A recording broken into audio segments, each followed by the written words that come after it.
મળતી માહિતી અનુસાર આરોપી નૂરી અને ફરઝાણાએ 5 મહિના પહેલા તરુણીને કેટરિંગનું કામ અપાવવાનું કહીને લસકાણા લઈ ગયા. ત્યાં તેમણે તેનું વેચાણ સોએબ નામના શખ્સને 50,000 રૂપિયામાં કર્યું.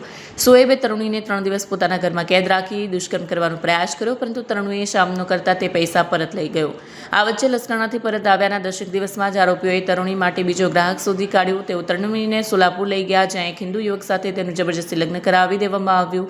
આરોપીએ તેને 2 લાખ રૂપિયામાં વેચી દીધી હતી. સોલાપુરમાં 3 મહિના સુધી તરુણી પણ બળાત્કારના ગુજારવામાં આવ્યા.